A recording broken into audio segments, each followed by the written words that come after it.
Au sommaire de cette édition, au Nigeria, le principal parti d'opposition a une nouvelle fois estimé ce mercredi que la santé du président Muhammadu Buhari l'empêche de diriger le pays. En Algérie, la crise entre les médecins algériens résidents qui sont en grève depuis près de 6 mois s'éternise.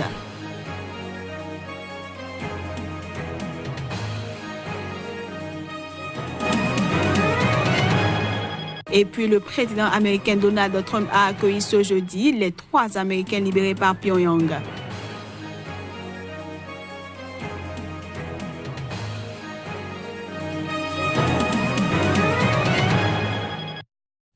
Voilà ainsi présenté l'ossature de cette édition. À toutes et à tous, bienvenue. Au Mozambique, le président Filipe Nyusi s'est engagé ce mercredi à poursuivre les discussions de paix avec le principal parti d'opposition, Renamo. C'était devant des milliers de personnes réunies pour un dernier hommage au chef de l'ex-guérilla, Afonso Dhlakama, décédé la semaine dernière. La disparition prématurée de notre compatriote ne doit pas constituer un revers pour le processus de paix. Le président Afonso Marceta Makacho Dhlakama a été victime de l'intolérance politique. Il a souffert des attaques successives perpétrées par les forces de défense de sécurité. Ces attaques l'ont obligé à se retirer dans les montagnes de Gorongosa afin de sauver sa vie et de pouvoir continuer infatigablement à défendre les nobles intérêts de tous les Mozambicains.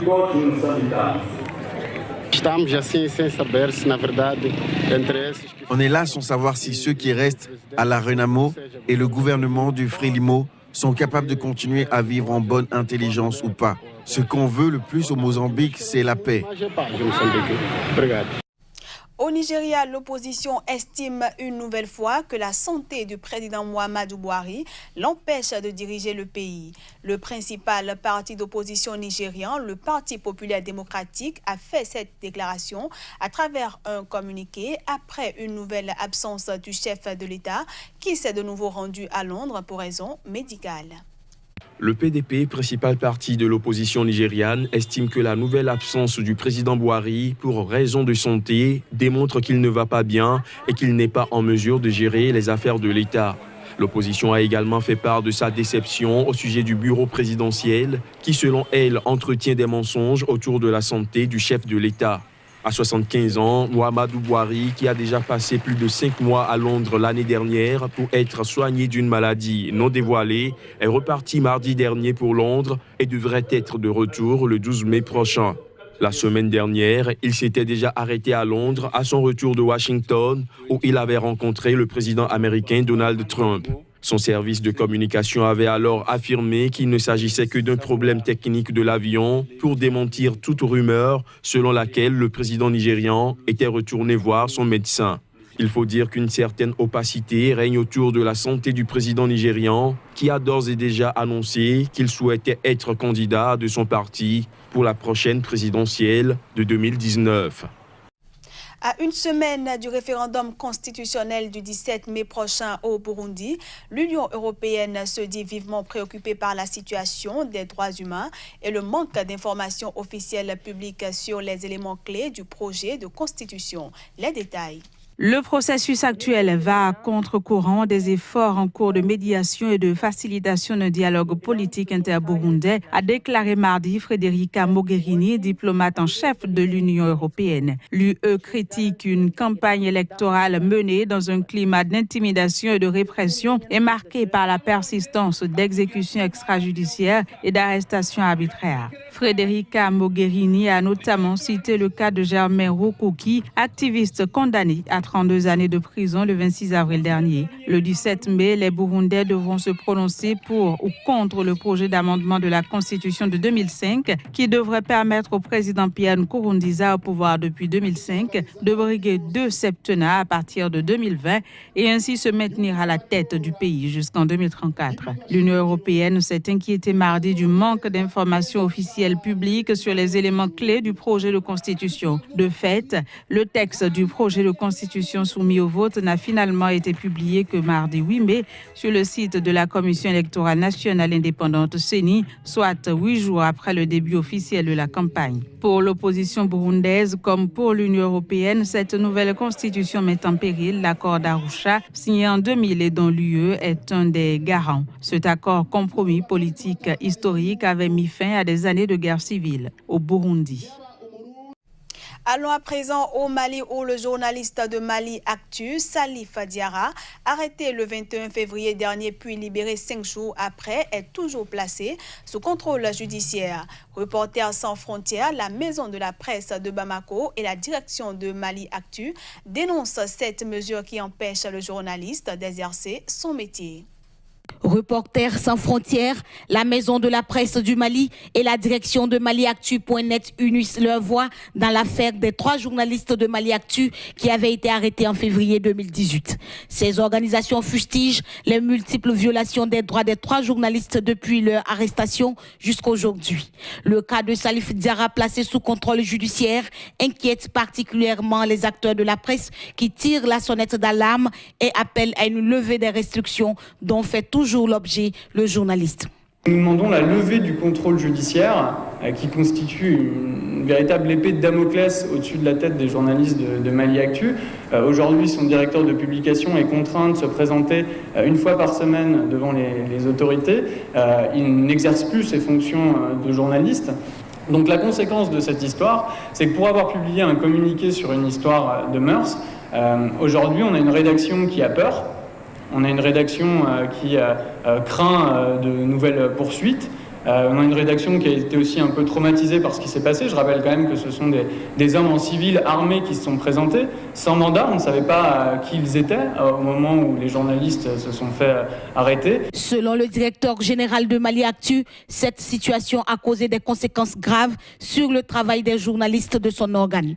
Sega Diarra a noté le traumatisme causé par cette situation et appelle à plus de solidarité, à l'unité de la presse nationale et internationale autour des journalistes de MaliActu afin que le droit d'aucun journaliste ne puisse être bafoué. Nous allons nous battre et je pense que ce combat-là, il est noble. On doit tous se battre ensemble pour que nous puissions continuer, pour que toutes les rédactions puissent continuer à travailler convenablement et à dire la vérité. Maintenant, le problème rédactionnel, comme l'a dit Arnaud tout à l'heure, il ne s'agit pas de rentrer dans les détails. Le fond, c'est à la justice et nous faisons entièrement confiance en cette justice. Le 21 février 2018, 3 journalistes de MaliActu.net, dont le rédacteur en chef Salif Diarra, ont été arrêtés dans leurs locaux et leur matériel de travail emporté par la sécurité d'État du Mali. Libéré 5 jours après, Salif Diarra, le rédacteur en chef, reste toujours sous contrôle judiciaire. Reporters sans frontières a publié récemment son rapport international sur la liberté de la presse à travers le monde, dans lequel le Mali est classé 115e sur 180 pays. En République démocratique du Congo, les autorités et leurs partenaires tentent d'organiser une réponse face à une nouvelle épidémie de maladie à virus Ebola. Sur 23 cas déjà enregistrés dans la province de l'Équateur, dans le nord-ouest du pays, l'épidémie a déjà tué 17 personnes. Les autorités congolaises et leurs partenaires tentent d'organiser une réponse face à la nouvelle épidémie de fièvre hémorragique Ebola qui s'est déclarée dans le nord-ouest de la République démocratique du Congo et qui a déjà fait 17 morts. Selon un représentant de l'Agence humanitaire des Nations Unies OCHA, l'Organisation mondiale de la santé a débloqué $1 million pour stopper la propagation d'Ebola dans les provinces et les pays voisins. Une équipe de Médecins sans frontières est également déjà sur place depuis samedi, participant aux efforts du ministère de la Santé pour mettre en place une réponse rapide et adaptée afin de faire face à cette urgence. L'épicentre de la maladie se trouve dans la région de la ville de Bikoro, près de la frontière avec le Congo-Brazzaville. Cependant, aucune disposition n'est encore prise dans cette localité où des habitants disent ignorer tout de cette déclaration de l'épidémie d'Ebola dans leur zone par les autorités de Kinshasa. Il s'agit de la 9e épidémie d'Ebola sur le territoire de la République démocratique du Congo. La dernière épidémie remonte à 2017. Rapidement circonscrite, elle avait officiellement fait 4 morts. J'en parlais en titre. En Algérie, la crise entre les médecins résidents qui suivent un cursus de spécialisation s'éternise. En grève depuis près de 6 mois, ils ont tenu une conférence de presse ce mercredi. Pour rappel, les médecins résidents, équivalents des internes en France, sont diplômés de médecine générale, soit après 7 ans d'études, et poursuivent 4 ou 5 ans de spécialisation à l'issue d'un concours. Les détails. En grève depuis la mi-novembre, ils réclament principalement la suppression du service civil qui les oblige, une fois leur diplôme de spécialiste obtenu, à exercer entre 1 et 4 ans dans des zones parfois reculées, en plus de 12 mois de service militaire obligatoire pour tous les Algériens de sexe masculin. Face à l'échec des discussions depuis, ils avaient refusé d'assurer des gardes la nuit, les week-ends et jours fériés. Les propositions qu'ils ont faites auraient pu se faire après 1 ou 2 mois de grève. La situation est en train de pourrir. Les portes du dialogue se ferment et ça devient de plus en plus compliqué. Ils nous font faire toutes les tâches. On a dépassé le stade de la médecine. Nous sommes devenus des bouches-trous. On fait les portiers, on transfère les bilans d'un service à un autre. On transporte les malades pour les mettre dans les brancards. Je porte les malades pour monter les escaliers parce que l'ascenseur est en panne. Jusqu'à quand vont-ils continuer à nous exploiter? Jusqu'à quand allons-nous nous taire sur ce pourrissement dans les plus grands hôpitaux? Dans le sud, les gens souffrent. Il faut le dire. Les grévistes entendent ainsi dénoncer le manque de réponse apportée à leurs revendications par les autorités. Début avril, les médecins résidents avaient rejeté les propositions du gouvernement, notamment la déduction de la durée du service militaire de celle du service civil. Le gouvernement avait également, entre autres, proposé l'instauration d'une prime en fonction de la zone d'affectation ou encore la fourniture obligatoire d'un logement individuel à chaque médecin effectuant son service civil dans une zone éloignée de chez lui. Les résidents entendent poursuivre la grève jusqu'à l'abrogation de l'obligation du service civil et l'exemption du service national après 30 ans dont bénéficient les autres Algériens. Et puis, hors du continent africain, aux États-Unis, le président Donald Trump a accueilli en pleine nuit les 3 Américains libérés par Pyongyang, une image forte et chargée en symbole, et ce, à l'approche de sa rencontre avec le leader nord-coréen Kim Jong-un.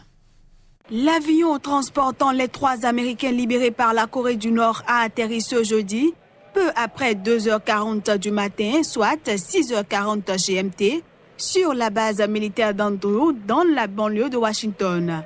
Arrivé sur place en hélicoptère depuis la Maison-Blanche, le président américain Donald Trump, qui a salué ce mercredi le geste de bonne volonté du leader nord-coréen Kim Jong-un, a accueilli les 3 Américains.